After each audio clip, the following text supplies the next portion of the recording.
Hey guys, welcome back to my channel. Today's topic is psychology, a science of mind. Let's get started. This approach takes psychology as a study of mind. ये जो approach है इसके अंदर हम psychology को as the study of mind जो है वो पढ़ेंगे, यानी कि माइंड से लिंक करके पढ़ेंगे। हर चीज़ जो है वो माइंड से लिंक होगी। बेसिकली माइंड क्या है? माइंड आपकी साइकिक स्टेट, आपके इमोशन, फीलिंग्स, कॉन्शियस और अनकॉन्शियस एक्ट्स जो हैं उनका सम टोटल है। The way brain reacts or respond to a stimulus is influenced by mind. आपका ब्रेन जिस अंदाज में या जिस तरीके से रिस्पॉन्ड करता है एक स्टिमुलस के, वो आपका इन्फ्लुएंस होता है माइंड से। फॉर एग्जांपल स्टिमुलस क्या है? स्टिमुलस, अब ठंड का मौसम है, ठंड जो है वो स्टिमुलस है, उससे आप रिस्पॉन्ड करेंगे। लाइक आपको यहाँ पे इचिंग हो रही है तो आप रिस्पॉन्ड करें इस पेन से इसको खारिश करके, लेकिन इसके अंदर स्टिमुलस क्या था जिससे आपने रिएक्ट किया? वो था इचिंग ऑन योर स्किन। तो ये जो रिस्पॉन्ड था स्टिमुलस का, वो इन्फ्लुएंस था बेसिकली मेरे माइंड से। Greek philosophers identified soul with mind, so we can say that Socrates, Plato and Aristotle also held his view. Greek philosophers जो हैं उन्होंने इसको सोल से आइडेंटिफाई किया था कि सोल जो है वो माइंड से लिंक है। सो हम कह सकते हैं कि सोक्राट्स, प्लाटो और एरिस्टोटल जो है वो भी ये व्यू रखते थे। प्लाटो रिसर्चर्स बिलीव, अच्छा जी, प्लाटो का है कि researchers believe that Plato was the first philosopher to introduce the concept of mind. Researchers का कहना है कि प्लाटो वो पहला शख्स था जिसने, या पहला फिलोसोफर था जिसने इंट्रोड्यूस करवाया था concept of mind. He considered mind identical with soul. उसका कहना था कि माइंड जो है वो सोल से आइडेंटिकल है, यानी कि ये दोनों, इनका आपस में लिंक है या एक ही है ये चीज़। Aristotle thought of mind as a function of body. Aristotle का ख्याल था कि माइंड जो है वो हमारी बॉडी का फंक्शन है। He considered mind superior to body. उसका कहना था कि जो हमारा माइंड है वो हमारी बॉडी से सुपीरियर है। He asserted that mental processes are caused by environmental factors, और उसका ये कहना था कि mental processes जो हैं वो environmental factors की वजह से cause होते हैं। इसके अंदर ये जो है ना, इसके अंदर महज ये लाइन इम्पॉर्टेंट है, और इधर जो है he considered mind identical with soul, और उसके अलावा ये फर्स्ट फिलोसोफर था जिसने इंट्रोड्यूस करवाया कॉन्सेप्ट ऑफ माइंड। इन दोनों चीज़ों में, प्लाटो और एरिस्टोटल में, ये दो लाइन्स इंपॉर्टेंट है। आगे देखते हैं John Locke. In the 17th century, Locke repudiated the idea that mind and soul are identical with each other. अच्छा जी, लॉक जो है, जॉन लॉक, उसने ये आइडिया दिया था कि माइंड और सोल जो हैं वो एक दूसरे के आइडेंटिकल हैं। He thought that soul is a religious term. उसका ये कहना था कि सोल जो है वो एक रिलीजियस टर्म है। Whereas mind is a psychological concept. अलबत्ता जो हमारा माइंड है वो एक साइकोलॉजिकल कॉन्सेप्ट है। सोल यानी कि रिलीजियस टर्म है, यानी कि मज़हब से ताल्लुक़ रखती है, और माइंड जो है वो हमारा साइकोलॉजिकल कॉन्सेप्ट है जो हमारी साइकी से ताल्लुक़ रखता है। According to him, mind at birth is like a blank sheet without any ideas. उसके मुताबिक माइंड एट बर्थ जो है वो ब्लैंक शीट की तरह है जिसके ऊपर कोई आइडियाज़ नहीं होते। दिस कॉन्सेप्ट इज़ कॉल्ड टेबुला रासा, और इस कॉन्सेप्ट को टेबुला रासा कहते हैं। इसके अंदर ये जो लाइन है ये बहुत इंपॉर्टेंट है, शॉर्ट क्वेश्चन में आती होती है। आफ्टर बर्थ के बाद different theories और sense experiences begin to imprint their message on the sheet। अब बर्थ के बाद डिफरेंट जो एक्सपीरियंस होते हैं, डिफरेंट theories होती हैं, वो इस शीट पे अप्लाई, यानी कि इम्प्रिंट होने लग जाती हैं। Having analyzed them, the individual organizes these imprint, which in turn condition his impression and feelings about a particular event, situation और पर्सन। और इंडिविजुअल जो है उसको एनालाइज करता है, और फिर उसके जो है जहन में एक ख़ास इम्प्रिंट्स बन जाते हैं एक पर्टिकुलर इवेंट, सिचुएशन और पर्सन के मुताबिक। बर्थ पे आपकी जो माइंड है उसको उसने एग्जांपल दिया है एक ब्लैंक शीट की तरह, कि ब्लैंक शीट है, इसके ऊपर कोई आइडियाज़ नहीं है। लेकिन जब बर्थ हो जाती है उसके बाद आपकी लाइफ में डिफरेंट एक्सपीरियंसेस आते हैं। फिर उसके बाद क्या होता है कि आप जब डिफरेंट एक्सपीरियंसेस करते हैं उसके अंदर जो है अब आपकी शीट पे मैसेजेस जो हैं वो इम्प्रिंट हो जाते हैं और फिर इंडिविजुअल जो है उसको एनालाइज करता है और ऑर्गेनाइज करता है, और वो जो इम्प्रिंट हैं डिफरेंट फीलिंग्स और इम्प्रेशन जो है आपकी एक पर्टिकुलर इवेंट, सिचुएशन और पर्सन के मुताबिक आपके जहन में फिक्स हो जाते हैं. In 18th century में when psychology began to be studied objectively, mind was equated with mental processes. 18th century में जब साइकोलॉजी को ऑब्जेक्टिवली स्टडी करना शुरू कर दिया गया था, माइंड वाज इक्वेटेड, माइंड जो है उसको मेंटल प्रोसेसेस के साथ इक्वेट किया जाता था. यानी कि जहाँ माइंड बोला जाता था वहाँ पे मेंटल प्रोसेसेस लाजमी शामिल होते थे. The reason was that mind in it self is nothing. इसकी रीज़न ये थी कि माइंड, अगर इसके माइंड को अलहदा करके देखें तो वो कुछ भी नहीं है. In itself it's nothing. It is a mental process whereby we can know about a person. ये मेंटल प्रोसेस हैं जिसकी मदद से हम एक पर्सन के बारे में जान सकते हैं. आगे एस्पेक्ट ऑफ मेंटल प्रोसेसेस 3 हैं. Cognition, conation and affection. Cognition, acquiring knowledge, learning a skill or knowing other matters is known as cognition. Without cognition we cannot know about anything. वैसे cognition का मतलब होता है जानना या पहचानना, और इधर भी यही मतलब में आ रहा है कि acquiring knowledge यानी कि knowledge को acquire करना, किसी skill को सीखना या दूसरे जो मैटर्स हैं, दूसरे जो मामलात हैं उनको जानना चाहिए, वो cognition है साइकोलॉजी में. और without cognition we cannot know about anything. Cognition के बगैर आप किसी भी चीज़ के बारे में नहीं जान सकते. आगे conation. It is called the dynamic aspect of mental processes. ये जो लाइन है इंपॉर्टेंट है कि इसको डायनामिक एस्पेक्ट कहते हैं मेंटल प्रोसेसेस का. The action that take place in reaction to some urge और ड्राइव इज़ कॉल्ड कनेक्शन. वो कहते हैं वो एक्शन जो कि टेक प्लेस होता है रिएक्शन की सूरत में, to some urge or drive is called as cognition. हमने एक लाइन पढ़ी हुई है कि every action has an equal but opposite reaction. तो ये जो है ऐसा एक्शन जो कि किसी रिएक्शन के तौर पे दिया जाए तो उसको हम cognition कहते हैं. फॉर एग्ज़ाम्पल एक और इसको मज़ीद बयान करते हैं कि आपको यहाँ पे आपको कोई चुटकी काटे या आपको कोई थप्पड़ मारे तो आप उसके रिएक्शन में कोई आवाज़ निकालें, या आपको दर्द हो, जब इंजेक्शन लगा तो आपको दर्द हो रहा है तो आप जो है वो करें, तो वो जो है कोनेशन है, रिएक्शन है, एक ऐसा एक्शन जो कि टेक प्लेस हो रहा है रिएक्शन की फॉर्म में, तो उसको हम कोनेशन कहते हैं. आगे है affection. One's feeling about some situation, event or thing are called affection. One's feeling जो है किसी situation के बारे में, किसी event के बारे में, किसी thing के बारे में affection कहलाती है. और ये पॉजिटिव भी हो सकती है यानी कि प्लेजेंट, और नेगेटिव भी हो सकती है.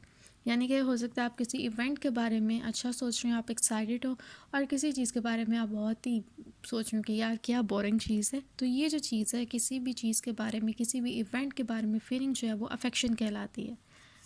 The nature and significance of these 3 aspects of mental processes varies from person to person. वो कहते हैं कि नेचर और सिग्निफिकेंट जो है इन 3 एस्पेक्ट्स का, मेंटल प्रोसेसेस का, पर्सन टू पर्सन वेरी करता है. यानी कि कुछ लोग जो है वो बहुत ज़्यादा इमोशनल होते हैं और कुछ बिल्कुल भी इमोशनल नहीं होते. तो ये जो है पर्सन टू पर्सन वेरी करता है कि आपके अंदर कोई चीज़ कितनी ज़्यादा है और कोई चीज़ कितनी कम है. लाइक अब जिस तरह कॉग्निशन में हमने पढ़ा था कि चीज़ों को जानना जो है वो कॉग्निशन है. तो आप हर कोई इस तरह नहीं होता कि एक दफ़ा चीज़ पढ़ी उसको याद हो जाए. कुछ लोग होते हैं जो बार बार पढ़ते हैं फिर याद होता है. तो इट मीन्स कि जो ये एस्पेक्ट हैं ये पर्सन टू पर्सन वेरी करते हैं, हर एक में एक जैसे नहीं होते. We all are different from each other. However, despite these individual differences, they are present in every person. लेकिन वो कह रहे हैं कि इन तमाम डिफरेंसेस के अलावा ये जितने भी लिविंग पर्सन हैं, जितने भी पर्सनस हैं, उनमें ये लाजमी होता है. ये वेरी करता है कि ज़्यादा है या कम है, लेकिन मौजूद सब में होती हैं एस्पेक्ट. आगे है Wilhelm want. Wundt established the first laboratory of psychology. इसने फर्स्ट laboratory of psychology को establish किया था. ये भी MCQ में आता है. He also emphasized the importance of the study of mental processes. उसने जो है मेंटल प्रोसेसेस के स्टडी की। एक मिनट दोबारा, he also emphasise the importance of the study of mental processes. अच्छा जी, उसने एम्फोसाइज किया था इम्पॉर्टेंस को मेंटल प्रोसेसेस की, यानी कि मेंटल प्रोसेसेस की जो स्टडी है उसने बताया था कि बहुत ज़्यादा इंपॉर्टेंट है। फॉर दिस पर्पस, इस पर्पस के लिए ही एम्प्लॉयड इंट्रोस्पेक्शन, उसने एम्प्लॉयड की थी इंट्रोस्पेक्शन। इंट्रोस्पेक्शन ये होती है कि आप अपना बिहेवियर जो है उसको खुद स्टडी करें। लाइक अभी मैं पढ़ा रही हूँ, मैं बीच में से पेन उठाती हूँ, बीच में से ऐसे करती हूँ, अगर मैं ये खुद नोटिस कर रही हूँ कि मैं क्या कर रही हूँ, तो ये है इंट्रोस्पेक्शन, यानी कि अपनी ज़ात का बिहेवियर नोटिस करना, ऑब्ज़र्व करना, इसको कहते हैं इंट्रोस्पेक्शन। तो उसने जो है पहले कहा था कि मेंटल प्रोसेसेस की स्टडी बहुत ज़्यादा इंपॉर्टेंट है, और उसको एम्फोसाइज करने के लिए, इस पर्पस के लिए उसने इंट्रोस्पेक्शन जो है उसको एम्प्लॉय किया था। फिर है E.B. Dictionary. E.B. Dictionary also defined psychology as the science of mental processes. इसने भी जो है साइकोलॉजी को as science of mental processes, as a science of mind जो है वो एक्सप्लेन किया था। Aspect of mind, different psychologists has postulated 3 aspect of mind. Different psychologist जो हैं उन्होंने डिफरेंट यानी कि 3 एस्पेक्ट दिए हमारे माइंड के। एक है कॉन्शियस, एक है सब कॉन्शियस, एक है unconscious. Conscious mean those mental processes that we are aware of at the moment, यानी कि वो मेंटल प्रोसेसेस जो आप एट द मोमेंट जानते हो कि आप कर रहे हो। The conscious is taken to mean immediate awareness, यानी कि इसके अंदर आपके पास इमीडिएट अवेयरनेस होती है। आगे है सब conscious. Certain conscious state make their way to subconscious and get stored there. Certain conscious states जो थी हमारी, वो सबकॉन्शियस में शामिल हो जाती हैं और वहाँ पे स्टोर हो जाती हैं। We can not access them immediately, हम उनको इमीडिएटली जो है वो एक्सेस नहीं कर सकते। Once the mental content that are conscious leave the conscious, एक दफ़ा आपकी जो कॉन्शियस में मटीरियल है वो चला जाए आपके सबकॉन्शियस में, it is the subconscious that lends colour to our life. अच्छा जी, पहले वो कह रहे हैं कि एक दफ़ा जो आपका कॉन्शियस मटीरियल है वो आपके कॉन्शियस को छोड़ जाए, चला जाए आपके सब कॉन्शियस में, तो वो सब कॉन्शियस ही बन जाता है। और वो कहते हैं कि जो आपका सब कॉन्शियस है ना, ये आपकी ज़िंदगी में रंग लाता है। अब है unconscious. This is the part of mind that we are not directly aware of. ये माइंड का वो पार्ट है जिसके साथ हम डायरेक्टली अवेयर नहीं होते। और forgotten and repressed wishes go into the unconscious. जो हमारी भूली हुई और रिप्रेस्ड विशेस होती हैं वो हमारी अनकॉन्शियस में चली जाती हैं। अनकॉन्शियस मेमोरीज और कंपोनेंट कैन नॉट बी रिट्राइव्ड और एक्सेस्ड एट विल। ये जो आपका मटीरियल है, ये जो आपकी मेमोरीज़ हैं, इनको आप कहें कि जी मुझे याद आ जाए तो याद नहीं आ जाएंगी। आप इसको अपने एट विल यानी कि अपनी मर्ज़ी से खुद याद नहीं कर सकते। The content in the unconscious can be brought back to psychoanalysis और हिप्नोटिज्म। और अगर आप चाहते हैं कि कंटेंट आपकी यानी कि कॉन्शियस में आ जाए, आप इसको जान जाएँ, तो फिर उसके लिए साइको एनालिसिस ज़रूरी है। कॉन्शियस में वो सारा मटीरियल है जो आप जानते हैं, जो आपको मालूम है, वो मेमोरीज जो आपको बिल्कुल याद हैं। जैसे आपको अपना सबक याद है, आपकी कॉन्शियस में। सब कॉन्शियस में होता है कि एक काम आप कर रहे हो लेकिन आपको इल्म ना हो कि आप कर रहे हैं। लाइक कोई ऐसी आदत हो, जिस तरह मुझे पेन को इस तरह करने की आदत है, अगर मैं नोट करूँ तो मेरी आ जाएगी कॉन्शियस में, लेकिन मेरी फ़िलहाल ये समझे कि सब कॉन्शियस में है कि मुझे इल्म नहीं है कि मैं ये काम करती हूँ। जिस तरह बाज़ का जो आपका बोलने का अंदाज़ आपको नहीं पता होता कि आप किस तरह बोलते हैं, लेकिन आप कुछ अजीब स्टाइल में बोल रहे होते हैं, तो आपके सबकॉन्शियस में। फिर है अनकॉन्शियस। अनकॉन्शियस जो है वो बिल्कुल ही हमारे बैक ऑफ माइंड में होता है। जिस तरह हमारी बचपन की सारी मेमोरीज हमें याद नहीं होती, तो जो आपको नहीं याद हुआ आपकी अनकॉन्शियस में, आप इस तरह बैठ के नहीं कर सकते कि जी याद आ जाए, तो नहीं याद आएंगी। आप जो हैं, अगर आप चाहते हैं कि अगर आपको याद आएँ, तो फिर जो उसके लिए हिप्नोटिज्म होती है, हिप्नोटाइज आपको किया जाता है, तो फिर आपको जो है वो आपके माइंड के अंदर ही लेके जाया जाता है और फिर आपको याद आ जाती हैं। लेकिन आप विल पे एट विल जो आप इसको एक्सेस नहीं कर सकते। आगे है इम्पॉर्टेंस यानी कि characteristics of mind. Mind is active and sensitive to all type of experiment slash stimulus. Mind active है और सेंसिटिव है to all types of experience. Sensitive का यहाँ पे मतलब है सेंस कर लेना, यानी कि जानने वाला, यानी कि हर चीज़ को नोट करने वाला। Mind is continuous present, past and future experiences from a continuity which is broken only in case of an accident or mental illness. Mind जो है वो कंटिन्यूस है, यानी कि चलता रहता है. प्रेजेंट, पास्ट और फ्यूचर एक्सपीरियंसेस जो होते हैं वो आपस में लिंक होते हैं और एक कंटिन्यूटी फॉर्म करते हैं, जो कि किसी एक्सीडेंट या मेंटल इलनेस की फॉर्म में ही ब्रेक होते हैं, उसके अलावा नहीं होते. फ़र्स्ट ऑफ़ ऑल मैंने ये साइंस ऑफ माइंड से शुरू किया था. माइंड का मैंने बताया कि माइंड क्या है, फिर उसके बाद मैंने प्लाटो, अरिस्टोटल, जॉन लॉक के बारे में बताया, फिर एस्पेक्ट ऑफ माइंड बताए, कॉग्निशन, कोनेशन और अफेक्शन के बारे में, फिर उसके बाद विलियम वंटेड और ई.बी. डिक्शनर, और उसके बाद फिर एस्पेक्ट्स ऑफ माइंड में कॉन्शियस, सब कॉन्शियस एंड अनकॉन्शियस. कॉन्शियस जो आप जानते हैं, सब कॉन्शियस जो कि आप जान सकते हैं लेकिन उसके लिए आपको ऑब्जर्वेशन करनी ज़रूरी है. अनकॉन्शियस जो होता है उसको आप अपने विल पे एक्सेस नहीं कर सकते, उसके लिए हिप्नोटिज्म ज़रूरी है या फिर साइको एनालिसिस. फिर उसके बाद है कैरेक्टरिस्टिक्स ऑफ माइंड. इसके अंदर मैंने बताया कि माइंड एक्टिव और सेंसिटिव है to all types of experiences. फिर उसके बाद माइंड कंटिन्यूस है, लेकिन ये कंटिन्यूएशन जो है किसी एक्सीडेंट या मेंटल इलनेस के तौर पे टूट सकती है. Mind is a complete unit. Mental processes such as imagination, thinking, feeling, etc. do not function independently of one another. Mind जो है वो एक कंप्लीट यूनिट है. वो कह रहे हैं आपकी इमेजिनेशन, आपकी थिंकिंग, आपकी फीलिंग जो है वो इंडिपेंडेंटली अकेले अकेले काम नहीं करते, बल्कि आपस में सारी चीज़ें लिंक होती हैं. We analyse them in isolation for the sake of study, otherwise they are interconnected in mind. वो कहते हैं हम इनको एनालाइज जो हैं यानी कि अलग-अलग करके for the sake of study जो है इसको हम अलग-अलग करके एनालाइज करते हैं, लेकिन ये आपस में इंटरकनेक्टेड है. फॉर एग्जांपल आप जो ड्रीम्स वगैरह आपको आती हैं उसके अंदर आप बहुत से ऐसे अशख़ास देखते हैं या पूरा एक अलग वर्ल्ड देखते हैं, तो ऐसा नहीं होता कि आप का ब्रेन का पार्ट वो इंडिपेंडेंटली बना रहा है, बल्कि आपस में लिंक है. जो लोग आपने कहीं बाहर जाते हुए या कहीं किसी तरफ जाते हुए देखे होंगे, कोई जगह देखी होगी, तो आपका माइंड इंटरलिंक है, तो वो उन चीज़ों को जोड़ के जो है वो एक ख्वाब आपको दिखा रहा होता है.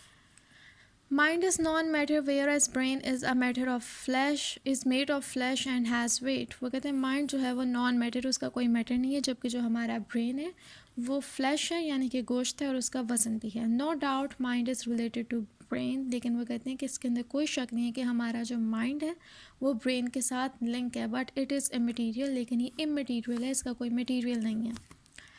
Mental processes are subjective and peculiar to every person. Mental processes subjective हैं, objective नहीं हैं, और peculiar हैं to every person, यानी कि हर person के अलग हैं, peculiar हैं. An individual has immediate access to his mental processes. एक इंडिविजुअल जो है उसकी इमीडिएट एक्सेस होती है अपने मेंटल प्रोसेसेस से. No one else can know about his thought, wishes, intention and ambitions. सिर्फ एक इंडिविजुअल जो है उसकी इमीडिएट एक्सेस होती है अपने मेंटल प्रोसेसेस से, उसके अलावा कोई और शख्स उसके थॉट, विशेस और इंटेंशंस और एम्बिशंस को नहीं जान सकता. एम्बिशंस कहते हैं कि जो आपका मकसद हो. Mental processes go on non stop. Mental processes non stop होते हैं. There is no break in our mental life, so much so our mind remains busy और active even when we are asleep. ये non stop होते हैं, इनके अंदर कोई break नहीं होती. हमारी मेंटल लाइफ में जो मेंटल लाइफ है हमारी, उसके अंदर कोई ब्रेक नहीं होती. हत्ता कि जब हम सो भी रहे होते हैं तब भी हमारा माइंड एक्टिव होता है. Having dream is a case and point.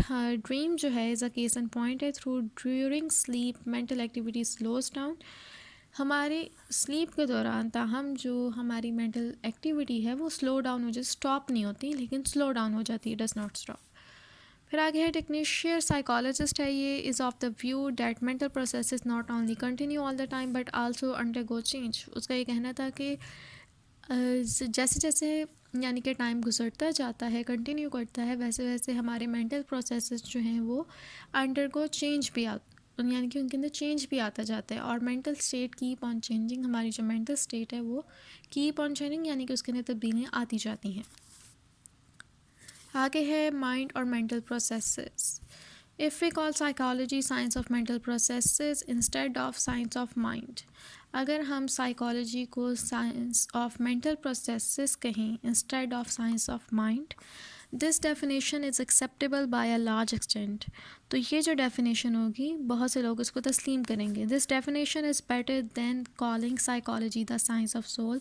और ये डेफिनेशन जो है वो इससे कहीं गुना बेहतर है कि हम इसको साइकोलॉजी या साइंस ऑफ सोल कहें। सोल को कहने का कोई फ़ायदा नहीं है, सोल इमेटीरियल है, उसको आप स्टडी नहीं कर सकते। उसी तरह जो हमारा माइंड है वो भी इमेटीरियल है। तो ये कहना ज़्यादा बेहतर होगा कि psychology is a science of mental processes rather than psychology, a science of mind. Again, nevertheless, a few objections have been raised to this definition as well. वो कहते हैं इसके ऊपर भी कुछ ऑब्जेक्शंस आ चुकी हैं। आगे हम बढ़ते हैं क्रिटिसिज्म में। Mental processes can be observed only subjectively. Mental processes जो हैं आप उनको ऑब्जर्व कर सकते हैं only subjectively. No person has direct access to someone else mental processes. कोई भी ऐसा शख्स नहीं है जिसके किसी दूसरे के मेंटल प्रोसेसेस के साथ डायरेक्ट एक्सेस हो और फिर वो उसके ऊपर एक्सपेरिमेंट कर सके। तो ये बिल्कुल सब्जेक्टिवली आ जाते हैं, जबकि साइंस जो है उसका ऑब्जेक्टिव होना ज़रूरी है, उसके अंदर आपके पास ऑब्जेक्टिव मटीरियल होना चाहिए। तो ये एक क्रिटिसिज्म इसके ऊपर लग गया। Since mental processes go on all the time, they can be neither examined nor verified. वो कहते हैं चूँकि mental processes जो हैं वो चलते रहते हैं all the time, तो ना ही हम उनको एग्जामिन कर सकते हैं ना ही उनको वेरीफाई कर सकते हैं। Like soul, mind is immaterial. Soul की तरह माइंड जो है वो इमेटीरियल है, उसका कोई सब्सटेंस नहीं है। We can not perform scientific experiment on it. हम इसके ऊपर साइंटिफिक एक्सपेरिमेंट जो है वो यानी कि मुकम्मल जो एक्सपेरिमेंट है वो ना ही हम इसको परफॉर्म कर सकते हैं, ना ही हम उसके ऊपर फील कर सकते हैं, ना ही हम देख सकते हैं। तो ये चूँकि ये मटीरियल है इस वजह से ये साइंस नहीं है। If psychology is mere science of mental processes, अगर साइकोलॉजी जो है मेयर साइंस है मेंटल प्रोसेसेस की, तो animal, babies and mentally sick person will have to be excluded from its scope. तो जो एनिमल्स हैं, बेबीज़ हैं और मेंटली सिक पर्सन है उनको इसके स्कोप से निकालना पड़ेगा, because they can not study their own mental processes, क्योंकि वो जो है अपना मेंटल प्रोसेसेस जो हैं उनके अपने मेंटल प्रोसेसेस वो स्टडी नहीं कर सकते। One has to believe others in order to know their mental state. One has to believe others यानी कि एक शख्स को दूसरों को बिलीव करना पड़ेगा अपने मेंटल प्रोसेसेस को जानने के लिए। Animal can not express themself. Animals जो हैं वो कभी भी अपने आप को एक्सप्रेस नहीं कर सकते। अगर उनको भूख लगी वो आपको आके नहीं कहेंगे कि मुझे भूख लगी है खाना दो, वो एक्सप्रेस ही नहीं कर सकते अपने आप को। Whereas the account given by babies and mental patients can not be relied on. और उसके अलावा जो बेबीज़ हैं और मेंटल पेशेंट है वो आपको जो भी कह रहे हैं तो आप उसके ऊपर रिलाई नहीं कर सकते। उनका दिमाग नहीं ठीक, यानी कि ख़ुद वो अपना मेंटल प्रोसेस स्टडी नहीं कर सकते। बेबी बहुत छोटे हैं और मेंटल पेशेंट उनका तो दिमाग ही ख़राब हुआ है, तो उनकी भी आप किसी भी इंफॉर्मेशन पे रिलाई नहीं कर सकते। तो साइकोलॉजी या साइंस ऑफ मेंटल प्रोसेसेस जो है वो साइकोलॉजी को एक वास्ट सब्जेक्ट से बहुत ही नैरो सब्जेक्ट बना देती है, तो इसलिए ये भी रिजेक्ट कर दी गई थी। On account of this objection psychology can not be defined a science of mind only. On account of this objection जो है, इन ऑब्जेक्शंस के बेस पे साइकोलॉजी जो है उसको साइंस ऑफ माइंड के तौर पर डिफ़ाइन नहीं किया जा सकता सिर्फ। That is why psychologist have been trying, जिसकी वजह से साइकोलॉजिस्ट जो हैं वो ट्राई कर रहे हैं टू इम्प्रूव इस डेफिनेशन की, इसकी डेफिनेशन को इम्प्रूव करें फ्रॉम टाइम टू टाइम, वक्त गुजरने के साथ साथ। अच्छा जी, यहाँ पे ख़त्म हो गया। Next time psychology science of consciousness करेंगे। और अच्छा, एक ना अभी मेरे बात जहन में आई थी, अब जिस तरह मैं बैठ के इसको इस तरह कर रही थी, बीच में से मैंने ऐसे किया था, तो उस टाइम मेरे जहन में नहीं था, मुझे पता भी नहीं था कि मैंने ऐसे किया, बस मैंने कर लिया। लेकिन जब बाद में मुझे पता चला कि मैंने इस तरह किया तो इट मीन्स वो पूरे मेरे कंट्रोल में नहीं था। तो ये जो चीज़ थी ना वो मेरे सबकॉन्शियस में है, यानी कि एक ऐसा काम जो कि आप अपनी आदत की बेस पे कर रहे हैं, आपको आदत पड़ी हुई उस चीज़ की, तो आपके सबकॉन्शियस में कहलाती है और आप उसको अपने कॉन्शियस में इस तरह लेकर आ सकते हो अगर आप इंट्रोस्पेक्शन करो। इंट्रोस्पेक्शन क्या है कि आप अपना बिहेवियर खुद नोटिस करो।